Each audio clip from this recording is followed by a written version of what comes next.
Hey, good morning, everybody. Happy Friday. Let's have a great day of trading. Now, first, every morning I start the same way. I talk about the 2 year interest rate, the 10-year interest rate, and the US dollar. So let's keep it the same, and then I'll explain why. The 2 year interest rate, 4.60. Yes, the same 2 year at the beginning of the week was 4.45, up 15 basis points. The 10-year interest rate spiked yesterday from 411 to 413 to 416 to 417. This morning is 427. Okay, I'm going to tell you why this is crazy important and why futures are now turning pretty ugly. The US dollar, which is 112.56 yesterday morning, is now over 113.42. It just spiked. Why is that important? Why is that so important in forcing our markets down? It's important for two reasons. First off, there's probably $12 billion in our US stock markets that is leveraged money. So now it's costing the people that invest in our market more money because the US dollar is going up. Now, why else is it important? You hear they were talking about the Fed, the 2 year, the 10-year interest rate. It's extremely important, okay, because not only the cost to borrow, but you have corporate debt. Corporate debt, which is at $22 trillion, okay? 11 trillion in the US, our corporate debt, which is like corporate bonds, any corporate debt, any corporations that owe money to banks, $11 trillion, okay, or to investors. Overseas, $11 trillion as well. But as the 2 year and the 10-year rate goes up, these corporations have to refinance their debt. You know, it's always short-term debt. It's always 2 year debt. I had a client who went out of business because they had so much freaking debt. It was a publicly traded company that was the best performer on the market 3 years ago, Intelstat. Their symbol was I. They went from like $3 up to like $27, and then they went bankrupt. Okay, so when corporations refinance their debt, 11 trillion here stateside in the U.S. companies, okay, so now they're paying more. So instead of paying 2.5%, now they're paying 4.5%. Holy crap, that's 2 full percent higher to refinance their debt. What is that going to do? That's going to drop their earnings. That's going to drop their earnings down. Now, when their earnings drop down, what happens? Well, they come out with earnings like we saw Snap did yesterday, and they say something like, now Snap said reported less advertising. But they're going to say the same thing. They're going to say we have less revenue, whatever company it is that has corporate debt. So when you invest in a company, if you're buying stock long-term, you want to say, how much corporate debt do they have? Because they're going to have to refinance it. That's why I check out this stuff every morning. So when I just checked before I went live and I saw all three, the 2 year, the 10-year, and the US dollar spiking, I'm like, oh, shoot. Futures probably went extremely red. Now, the S&P or the SPY was down 0.30 going into this morning. Now, I believe it's probably down closer to, what, 0.8? That would make sense based on the movement. So always make predictions. 0.77, it's down pre-market. So that's another thing that I want to teach everybody. Everybody, when you're trading, whatever you're trading, if you're looking at the market first, because we talk about having a strategy. So I zoom out, I look at the market. I look at factors influencing the market. I say, okay, these factors are going to push the market down.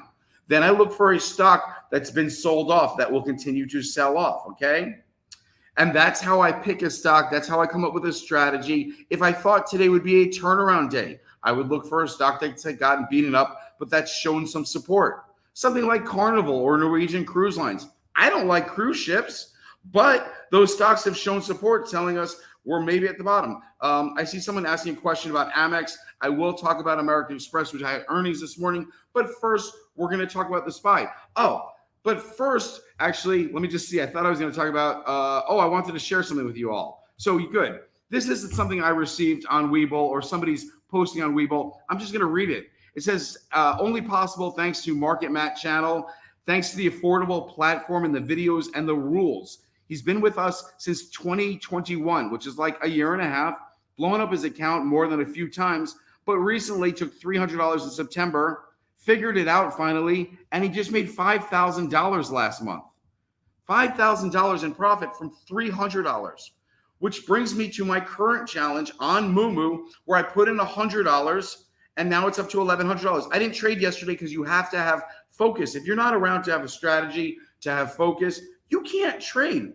Plus, I didn't want to use any day trades up because they only give you 3 day trades in a 5-day period. All right. But as far as Moomoo, everybody want to guarantee a 40% return this year. I'm going to guarantee you 40% in 3 months. Here's how you do it. You use our link below. There's a link to Moomoo. Now, it has to be our code because Moomoo just offered us something extra, an extra $10 coupon if you sign up before December 20th. So you sign up, you open an account, you deposit only $100. Just deposit $100, you get a $10 coupon. So that's 10%. Then when you deposit $100, you get 5 free stocks. 5 free stocks. That's probably going to come in an average of $6 each, right? There's $30. So you're getting $100 you're depositing, and you're getting $30 plus $10 is $40. You'll have that and be able to withdraw it if you don't even trade at all come January, February. You have to wait like 2 months or 60 days for your stocks to clear, okay? But you put in 100, you get 140. That's free money. Okay, I'm done with that. Let's move on. Next topic. The reason I invested $100, again, just to recap real quick, I got a buddy in New York, best friend, out of work now, doesn't have any money. I told him, put in $100, you can make some substantial money. So my account, $100 is up to $1,100. Now, for me, I have struggled on Fridays in the past because I choose lottery options. So first, hopefully everybody understands what a lotto option is. You enter a lotto option rather than buying stock. You know that it's expiring today, so you're talking about direct movement. You're sure a certain stock is going up or down on the Friday when you have 0 days till expiration. All right. So I like to stay away from that. I like to give myself at least a week, especially if you're growing a small account. Okay, let's get right to it. Let's talk about the SPY. All right. Yesterday's range of the SPY predicted in the morning, I said on the high side, 372 to 373. Okay. The high yesterday was 372.67. So damn right in between those two numbers. On the low side, I said, okay, 378. But if we break 378, the lowest we might see is 364.60. Why? Because that was the low 2 days ago. Where did we actually see? We saw 10 cents lower, 364.50. So key levels of the SPY for support and resistance. Let's start on the bottom because, as I mentioned, there is downward pressure on the market today. So when you're watching the S&P or the SPY, and I like to watch the SPY, okay, I see 360 as support, okay? You might want to write this down. 360. Next level up is major support at 363.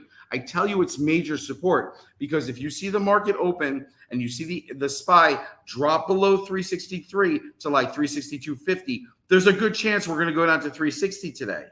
And I usually say it might not happen today, but there's a good chance it will happen today. Now, if we see support, okay, again, 360, 363, we're not there. Pre-market, what are we sitting at? Pre-market on the SPY, now it's down 0.8%. Okay, we are sitting under. So we're sitting right at a key level of 362.65. But let's keep focused on the SPY. Again, 363. If we break under 363, it's likely we see 360. If it's an ugly, ugly day and we break under that, we could see 357. Just remember, it goes every about 3 points. Now, say the market opens, all right? Now, remember, only less than 1% of trading happens pre-market and after hours. Say the market opens right where it is now, down 0.8%, right, at 362.50, okay? And they decide to buy up the market on open. And when I say they, I'm talking about institutions, banks, hedge funds. There are some funds that always must remain bullish. So you're looking at 362.50 and they buy it up and they pass 363. That'll act as support. So again, bull case scenario, we're sitting at 362 and change pre-market. The SPY is down 0.88%. Okay. You're looking for an entry. You're looking to figure out a strategy. You're looking at the same things I am. Number one, I'm looking at the 2-year, the 10-year, the US dollar. If they stabilize or come back down because they spiked, it makes the markets more attractive, which makes me think, okay, we could dip and then it'll be bought up. If these rates go down, the market will go higher. So that's one thing I'm focusing on. Bull case scenario, 362.50 open at. It gets bought up. We see support at 363. How high can we go? Well, we're probably not going to 368, which has been support and rejection. We'll probably go to like just under that, 366, 367.50. Now, max pain on the SPY or in the market today is if the SPY went to 373. Max pain means that us, the retail investors, the option traders, lose the most amount of money. So if the SPY is bullish today and goes up 10 points from where it is now, which is 2.5%, and closed at 373, the most amount of people lose money and Wall Street profits the most. That's why it's called max pain. Okay. But as far as what we're seeing now, again, 362, if we find support at 363, likely we go up to 366, 367. That would be bullish. If I see support at 363 in the market, or I see a turnaround. Now, key times for me to look for a turnaround. Generally, when the market is having a red day like futures are pointing at, okay, we will see a dip, and then we'll see another dip. And at 10:15, it'll look like it wants to recover. But no, it's just a fake out. It will get worse. And I look for the worst time of the day to be between 11 a.m. and noon. So if I'm looking for a recovery and the market is beat up and we see the SPY at 360 flat and showing support, or 363 and showing support, whenever it shows support, I don't just jump in on any level. If it's at 363, it can go down to 360. If it's at 363, it can go up to 367. So the point is, you need to see support. Support is buying. Support is volume. Okay, so that's what I'm looking for today. Again, if I was to give my prediction as far as what I shot yesterday, I would say on the high side, 368, but highly unlikely. I would say a little under that. So a high side, maybe 367, something to that extent. Again, that's what I'm looking for. So if the markets were to shoot up there and I want to take a bearish or a negative position, I'm looking for it to peak out at the top. And I'm going, okay, 367, it rejected once, twice, 3 times. I'm in with puts because it's likely going down. The same thing when you see support for the first time, which is why I say don't get fooled at 10:15 when they start to show you support. It's going to happen this morning. I already know the market's going to drop. It's going to drop at 10:15. It's going to give you that little turnaround. A whole bunch of people are going to be tricked and they're going to jump into call options, and then it's going to fall further before it actually turns around. That would be my prediction today. Let me see if I can draw it out for you. Here we go. I'll just draw it out. That way you know exactly what I mean. We get the open there. We're going to drop. We're going to show a slight recovery. We're going to drop more and then probably have something like that. It'll try and recover, right? Look like it's going to recover, and then it'll drop back down. So point is, when it shows that it's going to try and recover here, it's probably going to drop down and give you a second entry point. So that's why I tell you guys, never rush into any positions. Always have a strategy. So when you see the bottom the first time and you decide you want to get bullish on the market, or when you see the top and you want to get bearish, you pick out your option you want to play. Me, if I'm playing the SPY, I will probably go out, and this is my intention. We're Friday, so there's a chance you could be wrong Friday afternoon. Then you have Monday, Tuesday, Wednesday. Okay, so I'll go out till Wednesday because technically I have 4 chances to be correct. I can be correct on calling the right entry for my day trade, okay? If I'm correct, I'll secure profit before we close, all right? If I'm incorrect, it'll carry over till Monday, knowing that it does not expire until Wednesday.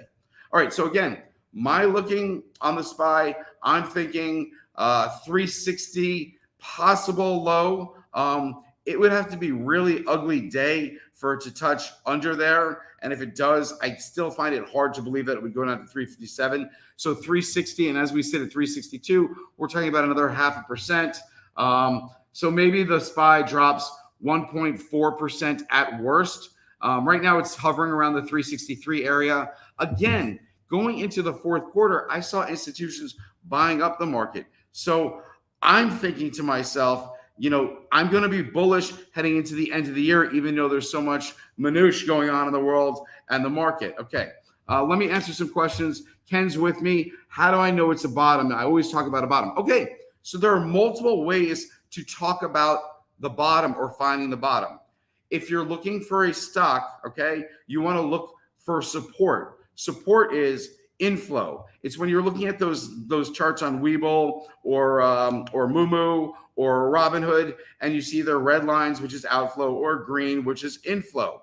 And then you see the size of those. So you're looking at the volume. I mean, some of you have more extensive charts where it's like, 14 million shares were traded, 2 million shares were traded. You're looking for spikes. You're looking for spikes showing you that that stock wants to get bought. Same thing when I look at the market as a whole. When I see something bounce, okay? So how do we determine the bottom of like the SPY or the market? Okay, you're looking for the bounce, meaning there's usually pretty intense sell-off, 1 or 2 minutes. I'm looking for huge volume, huge sell-off. It's people that are being cautious, large institutions that are like, all right, I was wrong about the market. I'm going to sell this huge position. and then it drops. It's just like when the UVXY spikes. When that happens, I used to get into puts. Anytime there was a spike, I would get into puts. So anytime I see the market drop substantially or a stock I'm watching, for example, a firm, okay? My micro account, which started with $14, which is now up to like, I think it's up to like what, $40, $39, the micro account. It was in a firm. So here's the trade that I made going into yesterday that I shot on the live stream yesterday, the day before. So I was in a firm options. It was like a 19.5 strike, far out of the money. I paid $31. Now here's the catch. Yesterday morning, that option opened at $18. I paid $31. After I paid $31, it went down to $24. Okay, so I was off like 30%. It opened at 18 yesterday, okay? So technically, I was off over 55%. Guess what happened? From $18, it went clear north of $60 to $65. So the return, if you're in at $18 or $20, is 300%. My return, because my entry stunk, I was in at $31, okay, was like 100%, but I sold too soon. I sold it like 39. So time frame for calling the bottom. Great question. I like to use the 1, 3, and 5 minute chart.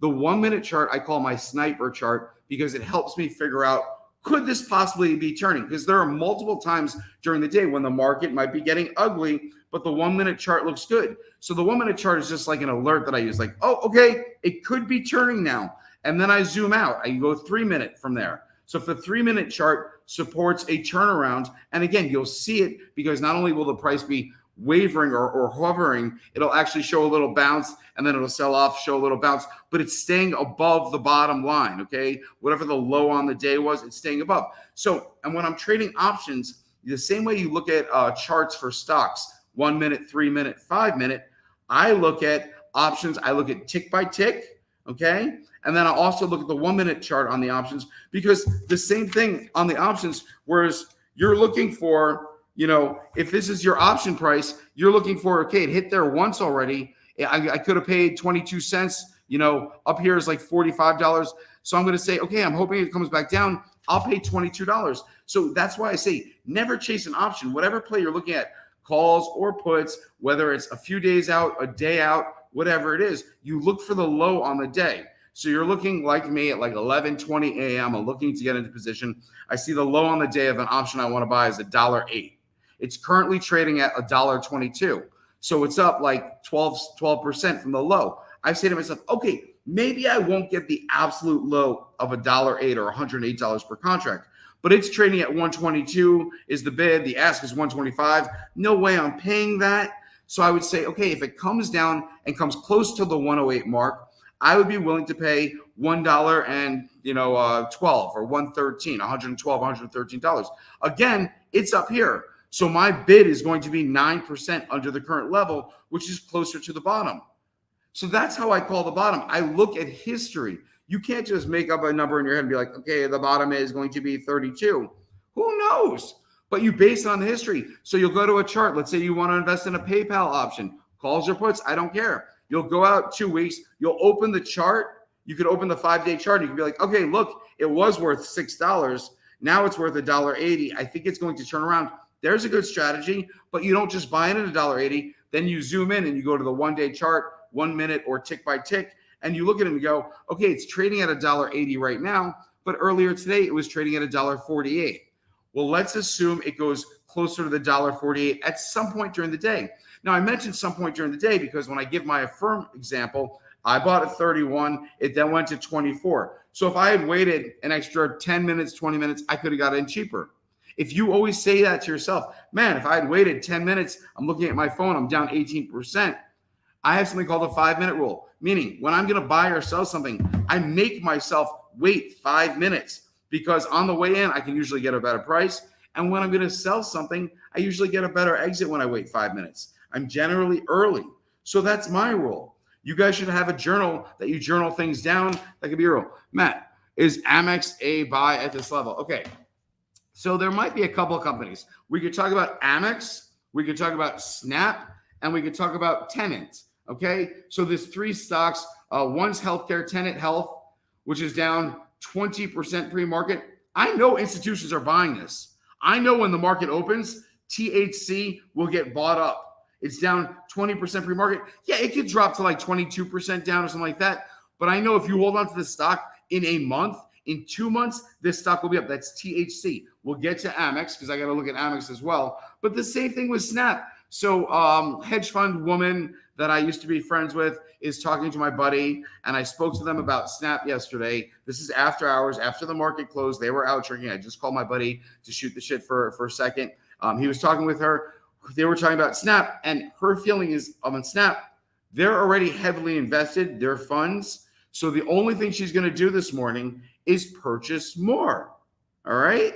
So again, I'm not saying she's calling the bottom because they asked. The other option she had was I could sell and then try and call the bottom. But then I have to be focused on it. How far much further can it go? Can it go to $6? Can it go to $7? I mean, we're talking about the stock that's like $7.70 pre-market. All right, so let's look at AXP. That's the only one that I really haven't looked at. Now, I know that they came in line with earnings, but yeah, I mean, here's the thing. Okay, so yes, I would be buying AXP at this level, and it's for a simple reason. It's for psychology. I would be buying MasterCard, Visa, AXP. Why? Because consumer debt, me, you, him, her, it's all going through the roof. I mentioned this in midsummer that people were using their credit cards.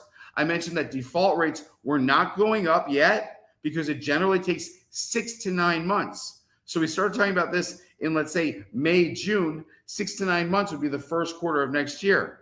So come the first quarter of next year, if you start hearing stories about people defaulting on credit card payments, then yes, I might exit out.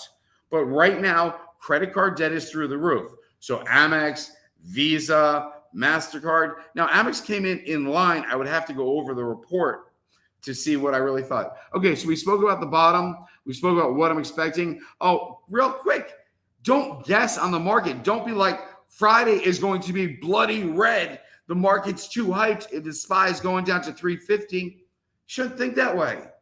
Same reason you shouldn't think I'm a bull and we're having a bull run in a bear market and the SPY is going back to 378. Both possible, but there's no reason for you to guess the direction of the market and to make a play off that. Let the market tell you.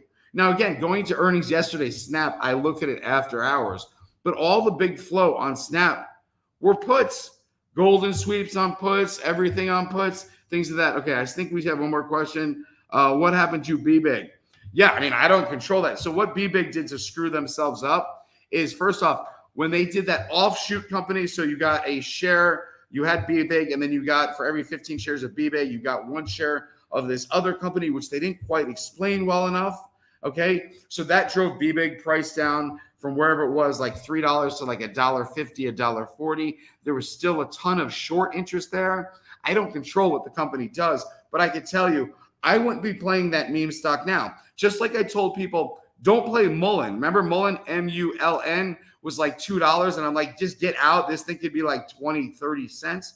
Well, it finally jumped a couple of days ago, but it jumped from like 20 cents to like 40 cents or something to that extent. So if you wrote something down from $2 to 20 cents, I mean, I was in another stock like that. I won't mention it because I don't want to drive the stock price down any more than it is for people holding. But I was in a stock like that where I noticed like, okay, the demand is gone. If anything, there's downward pressure. There's continued short selling. I'm going to get out of this. I'll accept my loss. There are times where you have to say, I was wrong. I was playing a meme stock. You know, they have these guys, my buddy PB was talking with Zach Morris, and they were talking about a stock called RMED, R-M-E-D. And it was like, went down all the way to like, I think $2. And it finally pumped to $7. And then you have questions from people on the side on Twitter like, hey, I missed that bump. Should I buy tomorrow morning? Meaning yesterday morning. It was $8 pre-market yesterday. And then it went all the way down to like $4 and change or something like that. So you never want to follow someone's lead. If you see something and you agree with someone's strategy, like, hey, this looks like a good time for entry. This looks like a bottom. I mean, I entered a penny stock yesterday. Did I call the bottom? No, but I think I'm pretty damn close to it. The market value of the entire company is $20 million. The extra short position went up like 6.5 million shares yesterday. The stock was down between like 15 and 20%. So yeah, it can still fall another 5, 10, 15%. But I'm looking for the day that it jumps 70%. So if I give up 15 more percent, then it jumps 70%, I'm still going to secure 40% profit. That's what I'm looking for, 40%, 49%. If I have to hold for a couple weeks, that's my play. And again, it's risky because it is a penny stock. And just like BBIG or any of these other companies, there was another company that got delisted. I forgot what it was, but we used to play around with it here and there. Again, that's why I don't really like meme stocks, because you don't know what's going on. It's the same way AMC or GameStop could do an offering anytime their stock pumps. Anytime a stock pumps, the company could do an offering and be like, okay, we're going to throw another 2 million shares on the market.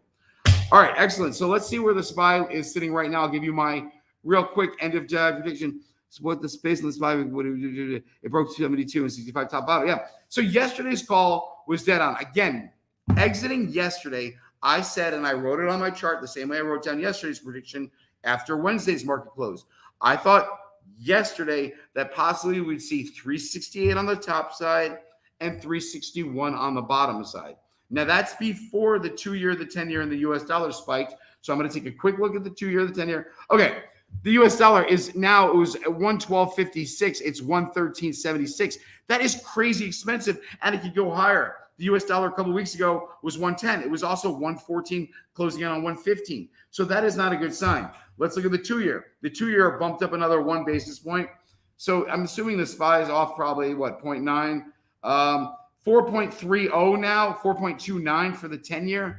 Remember, yesterday, 2 days ago, it was 4.11. That's 19 basis points. I explained at the beginning of the video why it's important. As interest rates go up, it's expensive to invest in our markets, but it's also expensive for corporate debt, which gets restructured on average every 2 years. And there's $11 trillion worth of corporate debt here in America. So yeah, I'm going to reevaluate the SPY right now. I'm going to go right to it. SPY 0.74 down, sitting just under 363. Okay, so downside, I'm going to say we see support at 359.84. I'm going to write this down so we can see if I'm right or not. 359.84. How did I come up with that number? 360 is a support level. It did touch 359 as a low 2 weeks ago for 2 days, okay? I'm excluding last week because I thought last week was a little low. So again, I'm saying it's going down to 360. That would technically be support. But we know the market doesn't just say 360 support, boom, bounce higher. It generally drops under. So 359.74. 359.74 on the bottom. On the top side, okay, we're going to see support at some time. It's going to try and find support at 363. So on the top side, maybe what acted as resistance yesterday, which was 364.80, okay? Well, I mean, acted as support yesterday, will act as resistance today. So I'm going to say 365, possibly 365.50. All right, let's just do the 50. All right, so again, top side on the SPY, at some point during the day, I say we break 365 and get rejected probably at 365.50, okay? 365, my high on the day, okay? As the markets sit right now, as the 2-year, the 10-year, and the US dollar, if they all of a sudden drop, then I want to be able to change my pick, and I think the markets will go higher, back to 368, okay? So if the 2-year, the 10-year, and the US dollar drop, 368. But if everything stays the same, 365 top side, bottom side, 359 and change, okay? Giving us a 6-point range. So how would you trade that? Well, I would wait for the top side. If we get the top side and the markets are still strong and there's bearish sentiment pushing down the markets, I would be entering puts on the top side. Or I would look at the bottom side, but I need to make sure there's definitely a bottom, a rock in the baby. It's definitely a bottom. And if I saw that at 359.74 and it tested that once or twice or 3 times, all before 11:30 a.m., I would say, okay, I can get bullish for the rest of the day. So that's my strategy. I will try and come on live when I make my next trade. And I wish everybody a successful Friday. Remember, it's Friday. It's tricky. Max Pain is $373. We've got the Moomoo link below. Put in $100 and you'll have a 40% return. How? 5 free stocks and you get a $10 coupon if you do it before December 20th. So we put in $100. Your account's worth $140 in 2 months. You haven't done a single trade. $40 profit. No brainer. That's what we look for. No brainers. Remember, risk versus reward. All right, everybody, have a wonderful day, and I will see everybody on Discord shortly, and we'll go.